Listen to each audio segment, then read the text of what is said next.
make no mistake about it, there's a crisis out there. And I don't want to be dramatic about this. I'm only stating the obvious. You talk to anybody in rural Ireland, you talk to anybody throughout our constituencies, you look at our small towns and our rural towns, rural villages, and you'd see absolute deprivation and dilapidation in those towns. The lifeblood has been taken out of them, the retail activity in them is minimal, and people's, unfortunately, are not upbeat about their prospects. I was disappointed that the department that was in place for rural development and rural affairs was dropped. I'm glad to see in recent times a new emphasis. I hope that turns into something. But we have to look at the facts, and the facts that exist in recent times jump out at me. We've had whether you like it or not, the decentralisation programme has been scrapped. The CLAR has been scrapped. Community welfare offices and officers have been taken out of rural areas, rural locations. Rural Garda stations have been closed. Post offices continue to close. Huge pressure being placed on rural schools, 1, 2, 3, 4 teacher schools by virtue of the pupil-teacher ratio.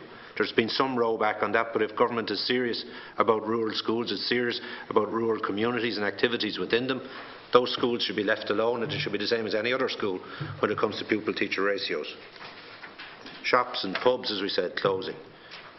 And on that issue alone, I could be accused of holding a candle for the licence trade, but I can say one thing: while ridiculous prices exist in the multiples in relation to alcohol, you will see pubs continue to close. You will not have the sort of policing and the controlled atmosphere that was within those licensed premises that served us well in the past is not there at present, and that brings all sorts of difficulties and social issues after it. And that has to be recognised, and efforts have to be made in a more focused manner to address that issue, and I think you've fudged on it for too long to date.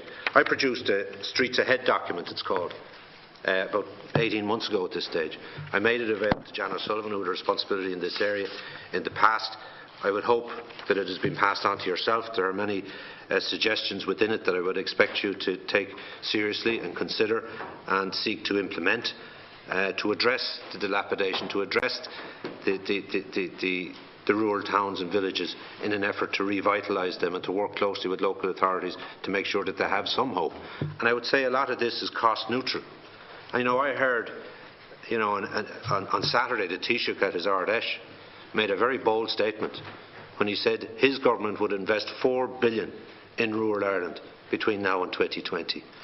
And I'd like to hear a bit of meat on the bone of that statement and that commitment. Is it that merely will include a re-announcement of funding across various departments to various sectors within rural Ireland, whether it be roads, whether it be hospitals, whether it be schools, whether it be local development companies that you've mentioned yourself and so forth? Is there anything new in that commitment? Because I know if I was in government and if I thought there was $4 billion to spare, I'd be looking at the universal social charge, to be quite honest. That was a tax that was brought in emergency circumstances. And if the government are telling us the truth that the emergency is over and there's $4 billion to spare, well, that's the shot in the arm the country needs as a whole, including rural Ireland. And that's when there would be more economic activity generated by virtue of that shot in the arm. You also have the whole issue of retrospective bank capitalisation. Again, a commitment given by government to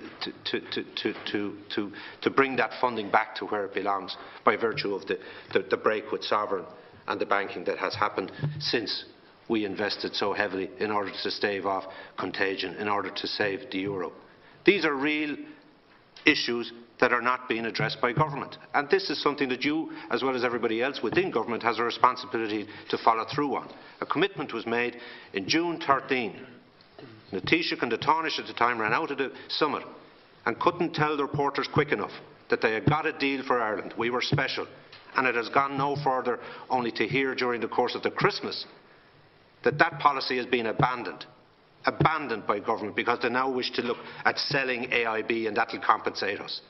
A commitment was given. The funding that would be available to the country as a result of that would be massive. And that's the sort of shot in the arm. They're the sort of real objectives. When a statement is made on the national airwaves 4 billion will be invested in rural Ireland between now and 2020, and we're supposed to sit in our hands and wait to see how that materialises?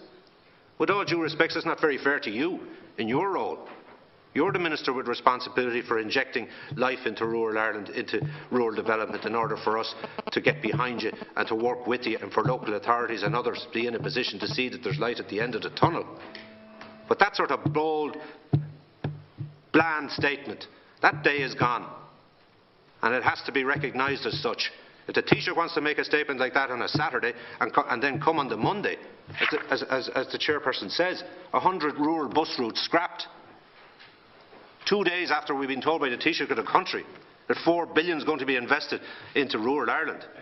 That day is over, and I hope it's gone and long and forgotten about. Thank you. And I would hope that the commitment you've made in relation to CEDRA, the works that you've done in relation to the negotiations, the consultations, the engagements you've had in the past, and the recommendations that are contained within it, I hope that begins to work, or work quickly. Because from what I believe, you've only met 3 times so far. So let's see you get the support you need from government. Let's see this 4 billion over the next 3 or 4 years being placed in your departments, in your hands, in order for you to make recommendations, or the 35 that exist, and that you get the funding to match those commitments. And maybe then we can sit here in 12 months' time, in 2 years' time, when we will have seen, eventually, having grasped this nettle, that things are being done and that there is light at the end of the tunnel. Because at the moment, those communities, those regions need the shot in the arm. They need real commitments. They need real spending. They need real resources, not just statements at Ardèches and conferences about 4 billion investment over the next 4 years, which is going to happen anyway, because roads and lights and footpaths and development in water services, development for school building programmes and housing programmes that we've heard, it's all been announced already, and we welcome them. Thank you, Deputy Cowen. Let's see them in action. Thank you very much, Deputy Cowen.